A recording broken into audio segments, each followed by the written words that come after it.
ಅರೆ ಕಡಿಮೆ ಹಾಕು ಆದ್ರೆ ಅಸ್ಲಿ ಹಾಕು. MDH ಕಾಶ್ಮೀರಿ ಕೆಂಪು ಮೆಣಸಿನ ಪೌಡರ್.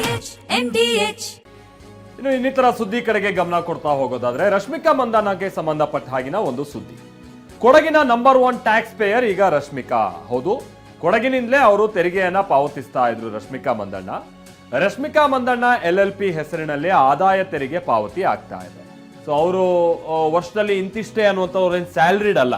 ಸೊ ಅವ್ರ ಸಿನಿಮಾ ಅಥವಾ ಪ್ರಾಜೆಕ್ಟ್ಸ್ಗೆ ಸಂಬಂಧಪಟ್ಟ ಹಾಗೆ ಅವರಿಗೆ ಇನ್ಕಮ್ ಆಗ್ತಾ ಇರುತ್ತೆ. ಅದರಂತೆ ನಾವು ವರ್ಷದಲ್ಲಿ 3 ಭಾಗ ಮಾಡಿ ನೋಡಬೇಕಾಗುತ್ತೆ. ಸೊ ಈಗ ಅವರ ಒಟ್ಟು ಈ 3 ಅವಧಿಯಲ್ಲಿ 4,69,00,000 ಆದಾಯ ತೆರಿಗೆಯನ್ನೇ ಅವರು ಪಾವತಿ ಮಾಡಿದ್ದಾರೆ. ಪ್ರಸಕ್ತ ಹಣಕಾಸು ವರ್ಷದ 3 ಅವಧಿ ವಿಚಾರವಾಗಿ ಇನ್ನೂ ಕೂಡ ಒಂದು ಅವಧಿ ಬಾಕಿ ಇದೆ, ಜನವರಿ, ಫೆಬ್ರವರಿ, ಮಾರ್ಚ್. ಸೊ ಅದನ್ನು ಹೊರತುಪಡಿಸಿ ಇನ್ನುಳಿದಂತ 3 ಅವಧಿಯದ್ದು ನೋಡೋದಾದ್ರೆ ಸುಮಾರು 4,61,00,000 ಅವರು ಆದಾಯ ತೆರಿಗೆಯನ್ನ ಪಾವತಿ ಮಾಡಿದ್ದಾರೆ. ಕೊಡಗು ಜಿಲ್ಲೆ ವಿರಾಜಪೇಟೆ ನಿವಾಸಿಯಾಗಿದ್ದಾರೆ ರಶ್ಮಿಕಾ. ವಿಷಯ ಅಂತ ಅಂದ್ರೆ ಅವರ ಕೊಡಗಿನಿಂದಲೇ ಅವರ ಆದಾಯ ತೆರಿಗೆ ಕೂಡ ಪಾವತಿ ಆಗ್ತಾ ಇರುವಂಥದ್ದು. ಆಮೇಲೆ ಕೊಡಗು ಅನ್ನುವಂಥ ವಿಚಾರ ಬಂದಾಗ ಬಹಳ ಚಿಕ್ಕ ಜಿಲ್ಲೆ, ಆಮೇಲೆ ಬಹುತೇಕ ಕಾಫಿ ಪ್ಲಾಂಟರ್ಸ್ ಇರುವಂತ ಕಾರಣಕ್ಕಾಗಿ ಅವರಿಗೆಲ್ಲ ತೆರಿಗೆ ಬಹಳ ಕಟ್ಟಬೇಕಾದಂಥದ್ದು ಅನಿವಾರ್ಯತೆ ಬಹಳ ಸಂದರ್ಭದಲ್ಲಿ ಇರಲ್ಲ. ಹಾಗಾಗಿ ಅಲ್ಲಿ ಬಿಸ್ನೆಸ್ ಪೀಪಲ್ಸ್ ಹೆಚ್ಚಿಗೆ ತೆರಿಗೆಯನ್ನ ಕಟ್ಟಬೇಕಾಗ್ತದೆ, ಅಂದ್ರೆ ತೆರಿಗೆಯನ್ನ ಹೆಚ್ಚು ಕಟ್ತಾ ಇರ್ತಾರೆ. ಸೊ ಅಂಥವ್ರೊಂದು ಲಿಸ್ಟ್ ನಾವು ನೋಡ್ತಾ ಬಂದಂತಹ ಸಂದರ್ಭದಲ್ಲಿ ರಶ್ಮಿಕಾ ಅವರೇ ಕೊಡಗಿನ ನಂಬರ್ 1 ಟ್ಯಾಕ್ಸ್ ಪೇಯರ್ ಅನ್ನುವಂಥದ್ದು ತಿಳಿದು ಬರ್ತಾ ಇದೆ. ಸುಮಾರು 4 ಕೋಟಿಗೂ ಅಧಿಕ ಹಣ ಇನ್ನೂ ಒಂದು ಅವಧಿ ಬಾಕಿ ಇದೆ. ಹತ್ತತ್ರ ಅಲ್ಲಿಗೆ 5-6 ಕೋಟಿ ರೂಪಾಯಿ ಅಷ್ಟು ಅವರು ತೆರಿಗೆಯನ್ನ ಪಾವತಿ ಮಾಡ್ತಾ ಇದ್ದಾರೆ ಅನ್ನುವಂಥದ್ದು ಗೊತ್ತಾಗ್ತಾ ಇದೆ. ಅಂದ್ರೆ ಇದು ಸಹಜವಾಗಿ ಎಲ್ಲ ಮಹಿಳೆಯರಿಗೂ ಕೂಡ ಒಂದು ಇನ್ಸ್ಪೈರಿಂಗ್ ಆಗಿರುವಂಥದ್ದು ಒಂದು ಸಂಗತಿ.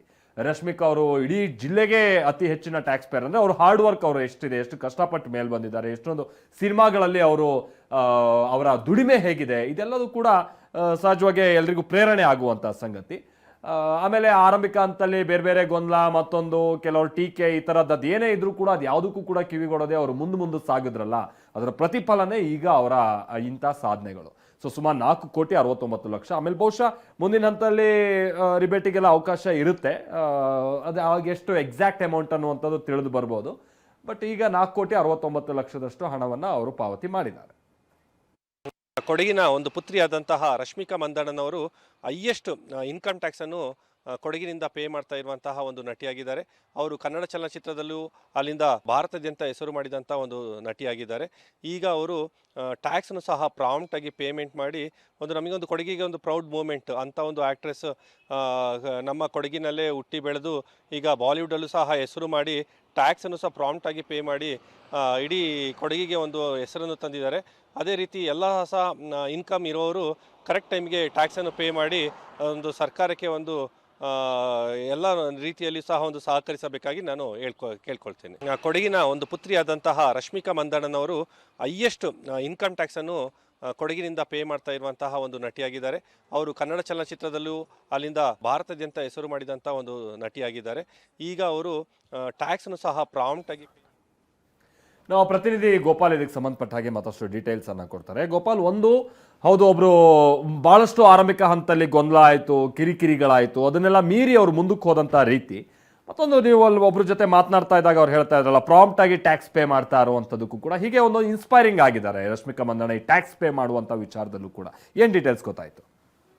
ಖಂಡಿತವಾಗ್ಲೂ ಮಾಲತೇಶ್, ರಶ್ಮಿಕಾ ಮಂದಣ್ಣ ಮೂಲತಃ ನಮ್ಮ ಕೊಡಗಿನ ವಿರಾಜಪೇಟೆಯ ಒಂದು ಹುಡುಗಿ.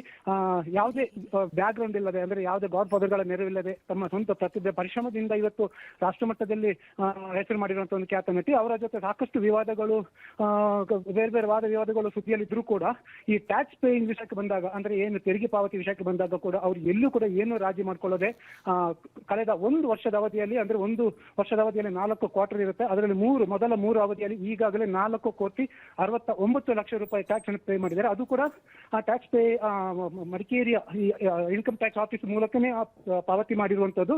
ಅಂದ್ರೆ ಈ ಮೂಲಕ ಇಡೀ ಜಗತ್ತಿಗೆ, ಜನರಿಗೆ, ಅವರ ಅಭಿಮಾನಿಗಳಿಗೆ ಬಹಳ ಸ್ಪಷ್ಟವಾದ ಒಂದು ಸಂದೇಶವನ್ನು ಕೊಟ್ಟಿದ್ದಾರೆ. ನಾನು ಖ್ಯಾತ ನಟಿ ಕೂಡ ಅಲ್ಲ, ಕರ್ತವ್ಯ ಪಾಲನೆ ವಿಷಯದಲ್ಲೂ ಕೂಡ ನಾನು ಸದಾ ಪ್ರಾಮಾಣಿಕವಾಗಿರ್ತೇನೆ, ನಾನೊಂದು ಮೆಸೇಜ್ ಕೂಡ ಕೊಟ್ಟಿದ್ದಾರೆ ಮಾಲತೇಶ್.